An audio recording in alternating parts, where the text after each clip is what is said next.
ধোনির বিকল্প কি পেয়ে গেল টিম ইন্ডিয়া? বিশেষজ্ঞরা কি বলছেন বিস্তারিত জেনে নিন। খেলাধুলার আপডেট পেতে চ্যানেলটি সাবস্ক্রাইব করে রাখুন।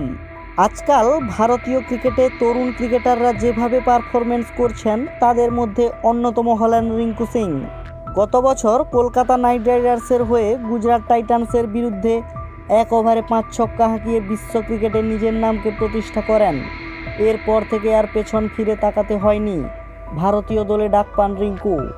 ভারতীয় দলে সুযোগ পেয়ে অস্ট্রেলিয়া সফরে দারুণ পারফরমেন্স করে দলকে জিতিয়েছেন। চলতি দক্ষিণ আফ্রিকা সফরে ব্যাট হাতে নজর কেড়েছেন রিঙ্কু। একটা সময় টাকার অভাবে ঝাড়ুদারের কাজ করতে হয়েছে। আজ এই রিঙ্কু সিং ভারতীয় দলের মহেন্দ্র সিং ধোনির বিকল্প ফিনিশার হওয়ার দৌড়ে। MS ধোনি যেভাবে ম্যাচের শেষের দিকে এসে ব্যাট হাতে বিধ্বংসী মেজাজে ব্যাট করতেন, আজকাল রিঙ্কু সিংকেও ওইভাবেই ব্যাট করতে দেখা যাচ্ছে।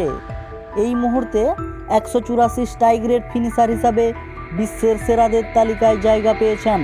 তাই ক্রিকেট প্রেমীরা ধোনির বিকল্প ফিনিশার হিসাবে রিঙ্কুকেই ভাবছেন। অন্যদিকে রিঙ্কু সিংয়ের চর্চা করতে গিয়ে ক্রিকেট বিশেষজ্ঞরা জানিয়েছেন, রিঙ্কু যতই ভালো স্ট্রাইক রেটে ব্যাট করে ম্যাচ জেতান না কেন, ভারতীয় দলে MS ধোনির জায়গা রিঙ্কু সিং কোনোদিনই পূরণ করতে পারবেন না।